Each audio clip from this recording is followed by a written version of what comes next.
আজই ডাউনলোড করুন আর এনজয় করুন আপনার পছন্দের শো। যেন ভবিষ্যতে কোনো মেয়ের সাথে নোংরামো করার আগে ওর মনে পড়ে মেয়েরা মায়ের জাত, তাদের গায়ে হাত দেওয়ার দুঃসাহস যেন না দেখায়। মারো মধুদি, মারো।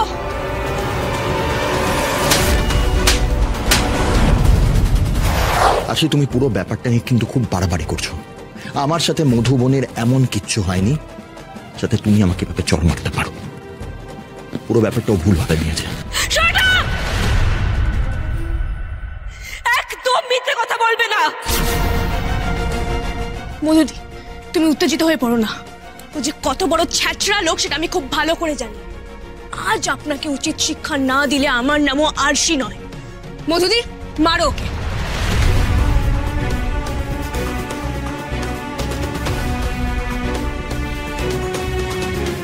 যে লোকটা তোমার সাথে অসভ্যতা করেছে তাকে মারো মধুদি, আর এমন ভাবে মারো যেন ভবিষ্যতে কোনো মেয়ের সাথে নোংরামো করার আগে ওর মনে পড়ে মেয়েরা মায়ের জাত, তাদের গায়ে হাত দেওয়ার দুঃসাহস যেন না দেখায়।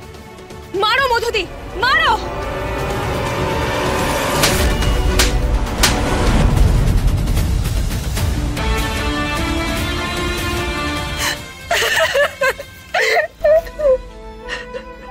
মধুদি,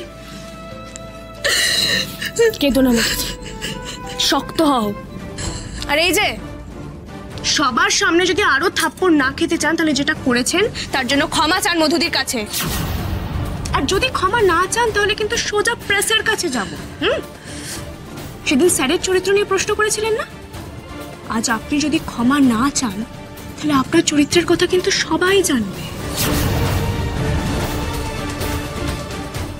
ঝামেলা বাড়িও না জেজে, ইউ নো না সে ইজ ডেঞ্জারাস। যা বলছে করে নাও।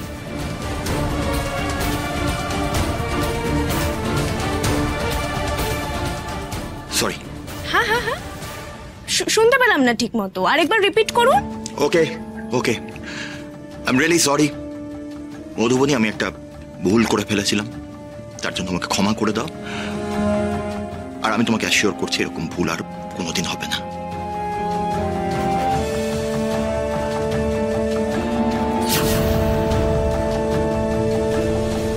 মধু, ভুলটা আমারই। I am really sorry. আমার তোমাকে নিয়ে আরো বেশি কেয়ারফুল হওয়া উচিত ছিল। আমি প্লিজ সাক্ষ্যধা, প্লিজ এভাবে বলো না।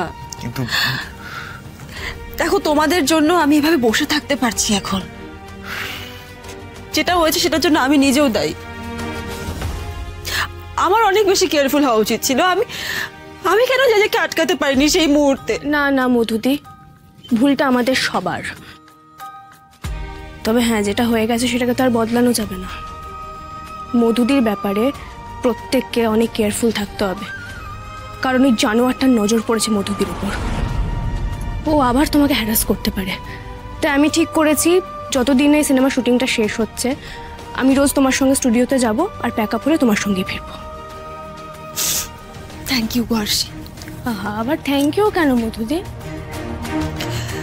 তুমি না থাকলে আমি মনের জোর পেতাম না গো। আমি ওকে কিভাবে চটটা মারতে পারতাম না, কোনোদিনও পারতাম না। আর এটাই ও এক্সপেক্ট করেনি। সে তো জানি, তবে আমার একটু ভয়ও করছে মধুদি। ও যেভাবে পুরো ইউনিটের সামনে অপমানিত হয়েছে, তারপর যে খ্যাপা কুকুরের মতো হয়ে থাকবে, সারাক্ষণ প্রতিশোধ নিতে চাইবে, সেটাই চিন্তার। কিছু ভয়ঙ্কর না করে বসে।